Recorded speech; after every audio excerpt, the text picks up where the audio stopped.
Mindsets, the invisible force shaping our lives. But what if I told you that changing your mindset could be the key to unlocking your full potential? Oh, that's an intriguing idea. Can you elaborate on what you mean by mindsets and how they shape our lives? Well, mindsets are essentially the collection of beliefs and attitudes we hold about ourselves and the world around us. They're like the lens through which we view everything. And what's fascinating is that our mindsets can have a profound impact on our outcomes in life. That's really interesting.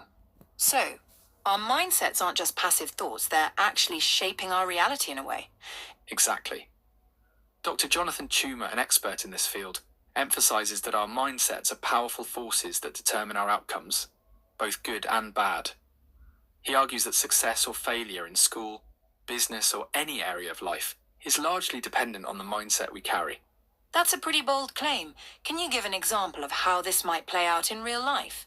Sure thing. Think about two students facing a difficult math test. The student with a fixed mindset might think, I'm just not good at math. I'll probably fail. This belief could lead to less effort and, ultimately, a poor performance.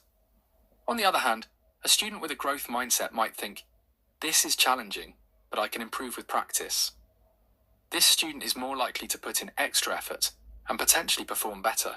I can see how that would make a difference. It reminds me of the saying, whether you think you can or you think you can't, you're right. That's exactly it. Our mindsets become self-fulfilling prophecies in a way. But what's really empowering about this idea is that we can change our mindsets. We're not stuck with the beliefs we currently have. That's encouraging to hear. How does one go about changing their mindset? It seems like it would be a challenging process. You're right.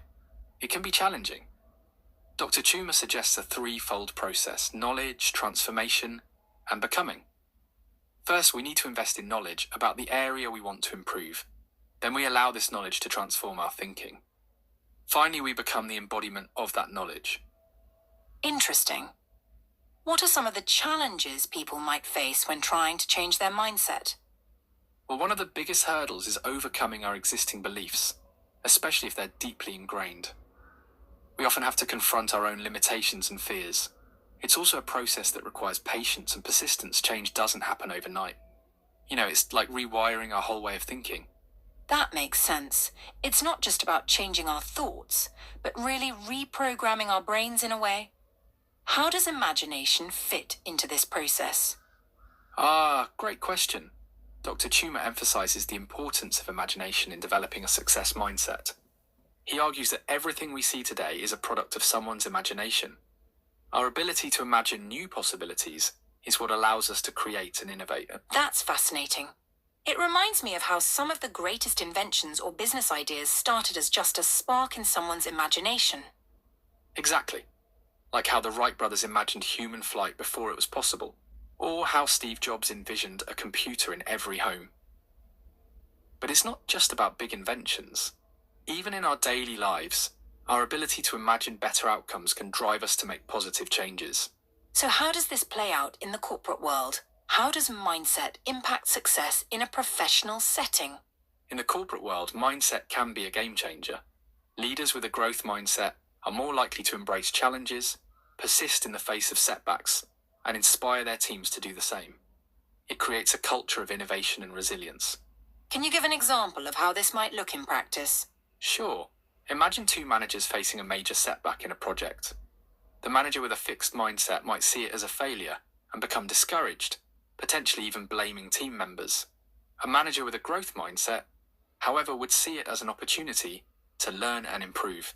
They might gather the team to analyze what went wrong and how to do better next time. I can see how that would create a completely different team dynamic and probably lead to better outcomes in the long run. Absolutely. And it's not just about handling setbacks. A growth mindset in the corporate world also leads to more innovation, better problem solving, and improved team collaboration. It creates an environment where people feel safe to take risks and try new things. This all sounds great, but I'm wondering, is there a downside to always pushing for growth and improvement? Could it lead to burnout or unrealistic expectations? That's an insightful question. While a growth mindset is generally positive, you're right that it needs to be balanced. It's important to recognize our current limitations while still believing in our capacity to grow. It's not about constant pressure to improve, but rather about maintaining an open, learning-oriented approach to challenges. That makes sense. It sounds like it's more about the approach to challenges rather than constantly pushing yourself beyond your limits. Exactly. And that's where another important concept comes in: forbearance. It's a key component of maintaining a healthy growth mindset. Forbearance? That's not a word you hear every day. What does that mean in this context? Well, Dr. Tuma describes forbearance as the ability to be patient and tolerant, especially with people whose nature and character are different from ours. It's about recognizing that everyone, including ourselves, has weaknesses and imperfections. That sounds like an important skill, especially in a diverse workplace. How does this tie into the idea of mindsets? Great observation. Forbearance is really about having a growth mindset towards others. Instead of judging people based on their current behavior or abilities, we see their potential for growth.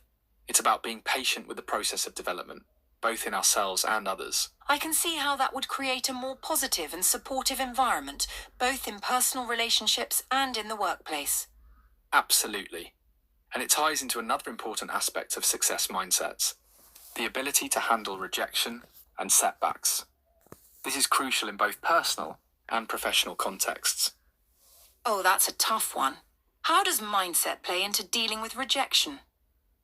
Dr. Tuma has some interesting perspectives on this.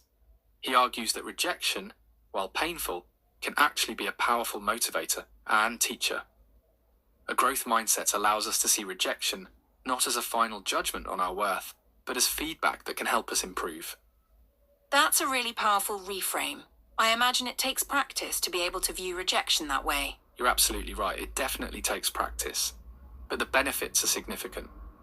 When we can see rejection as an opportunity for growth rather than a personal failure, we become more resilient and more likely to persist in pursuing our goals. This conversation has given me a lot to think about. It seems like developing a growth mindset could have a profound impact on many areas of life. That's a great observation. And what's really empowering about this is that our mindset is something we have control over.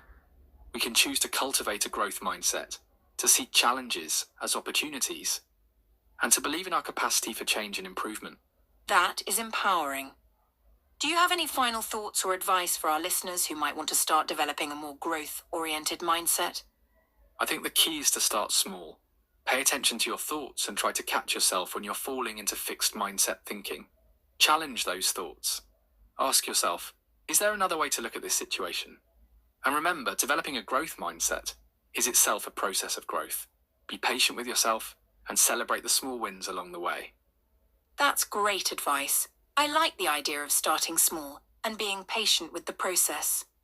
Exactly. It's almost like we're applying the growth mindset to the process of developing a growth mindset. And it's important to remember that this isn't about perfection. Even people with strong growth mindsets have moments of doubt or fixed thinking.